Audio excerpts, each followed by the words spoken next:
السلام علیکم ورحمۃ اللہ وبرکاتہ۔ میں صوفی محمد مختار احمد مبلغ اسلام آپ لوگوں کے سامنے حاضر ہوا ہوں۔ قرآن کی ہدایت کے عنوان سے قرآن کی ایک ایک بات آپ تک پہنچانے کے لیے حاضر ہوا ہوں، کیونکہ قرآن ہم مسلمانوں کی زندگیوں میں وہ انقلاب پیدا کرنے والا ہے جس کا ہم تصور نہیں کر سکتے۔ ہم دیکھتے ہیں صحابہ کرام اسلام سے قبل ان کی زندگیوں کی جو حالتیں تھیں، بعد اسلام کے نزول قرآن ہونے کے بعد قرآن نے کیسے ان کی زندگی میں تبدیلی پیدا کی، یہ روز روشن کی طرح ہر مسلمان کے سامنے ہے۔ کوئی سپر پاور طاقت یا کوئی حکومت کا ڈنڈا نہیں تھا جس کے ڈر سے صحابہ اپنی زندگی میں تبدیلی لائے، بلکہ حقیقت میں یہ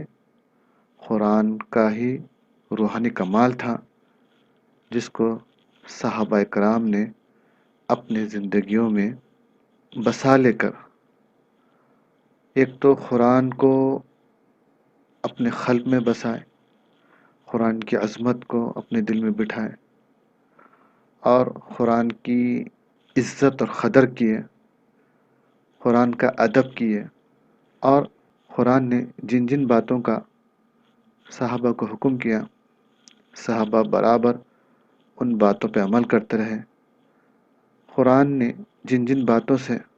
صحابہ کو روکا برابر صحابہ کرام ان باتوں سے رک گئے۔ صحابہ کرام نے قرآن کریم کو اپنے زندگی کے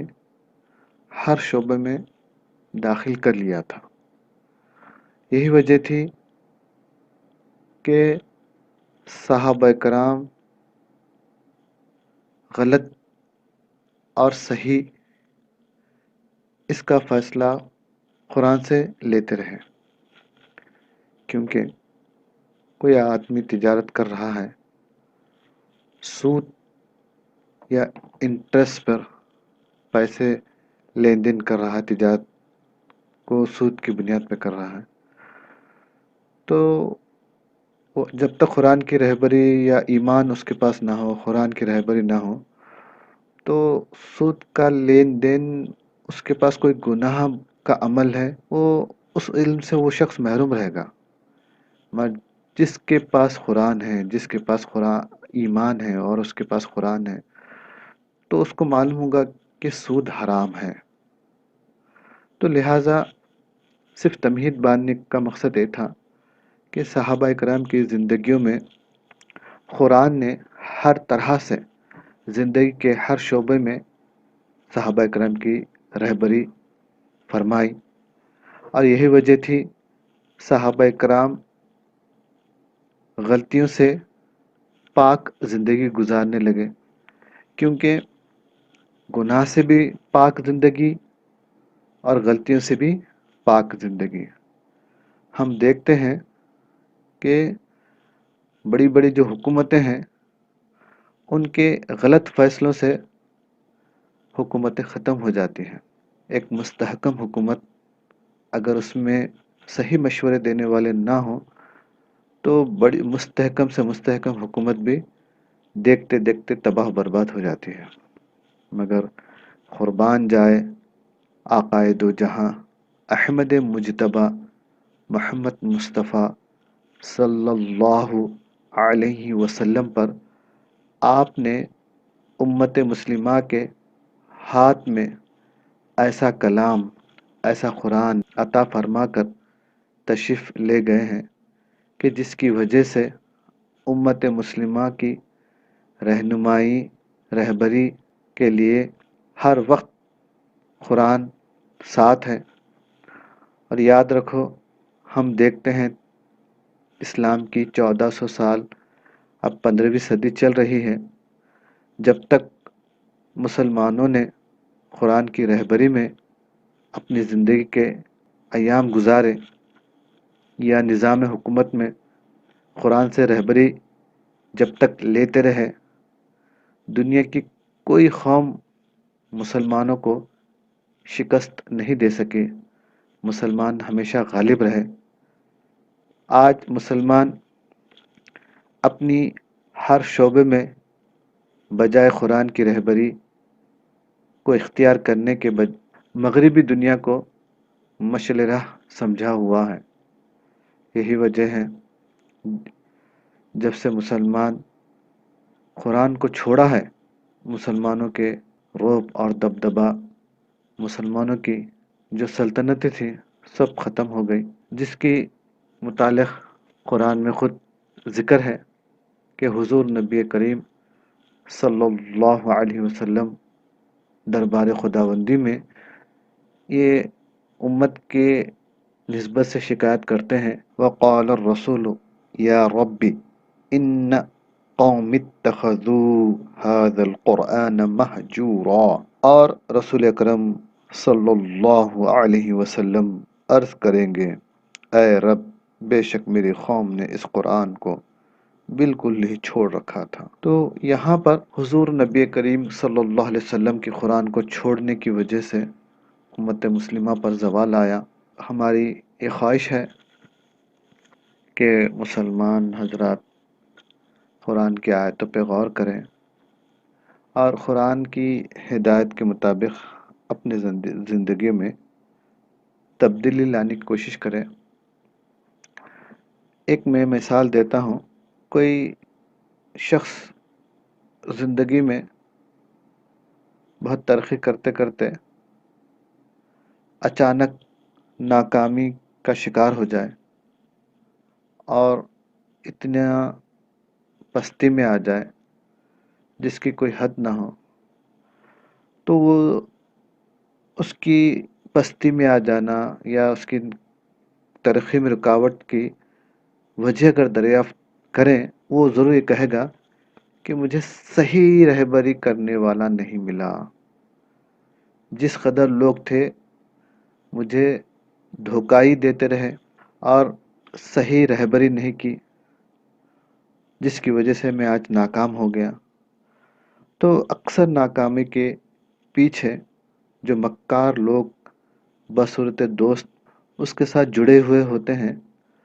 اور اس پر، ان مکار قسم کے لوگوں پر وہ بھروسہ کر کر اس کے مشورے کے مطابق اپنے زندگی کے تمام فیصلے کرتا ہے، کیونکہ ہم دیکھتے ہیں رہبری کرنے والا ہمدرد نہ ہو آپ کا، ہمدرد تو درکنار، برخلاف اس کے آپ کا دشمن ہو دوست کی صورت میں، اس صورت میں چاہے کتنی بھی ترقی کرنے والا انسان ہو، وہ بری طرح ترقی سے ہاتھ دھو بیٹھتا ہے، تباہ برباد ہو جاتا ہے۔ اور بڑی سے بڑی حکومتیں، سلطنتیں تباہ اور برباد ہونے کی سب سے بنیادی وجہ یہی ہے کہ اس وقت کا جو حاکم ہوتا ہے اس کو مشورے دینے والے دوست کی صورت میں دشمن جب جمع ہو جاتے ہیں، دوست کی صورت میں دشمن جب جمع ہو جاتے ہیں، تب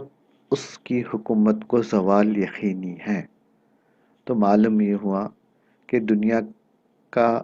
ہر شخص، اس کی دلی خواہش، دلی تڑپ یہ ضرور ہوتی ہے کہ مجھے رہبری کرنے والا بالکل میرا ہمدرد ہو اور مجھے میرا نقصان نہ چاہے۔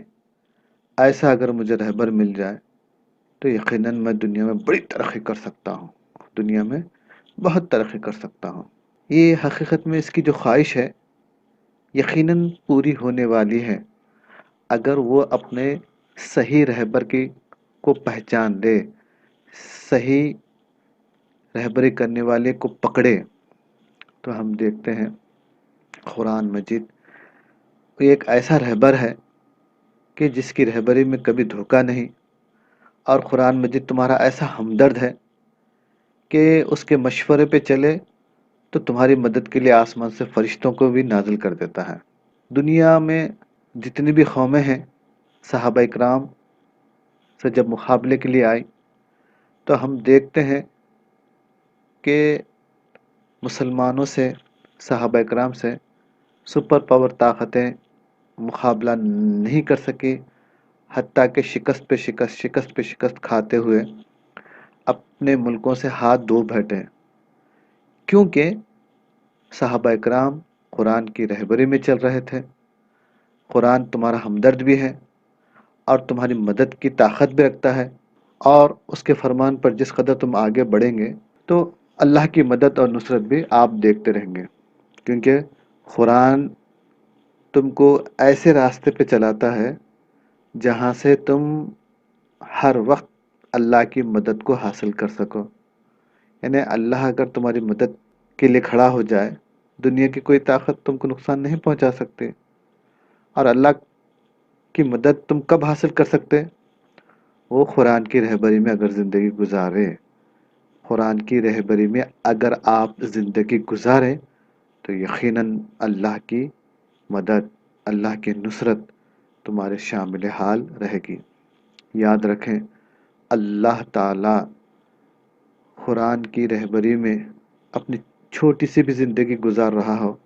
یعنی اس کے ذمے کوئی بڑی حکومت کی ذمہ داری نہ ہو، صرف بیوی بچوں کی پرورشی کی ذمہ داری لے کر جی رہا ہو، مگر قرآن کی رہبری میں اسی منزل پہ قرآن کی رہبری میں جی رہا ہو، تو تو وہاں پر بھی قرآن کی رہبری میں چلنے کے سبب سے اللہ کی مدد اور نصرت اس کو بارہا دیکھنے میں آتی ہے۔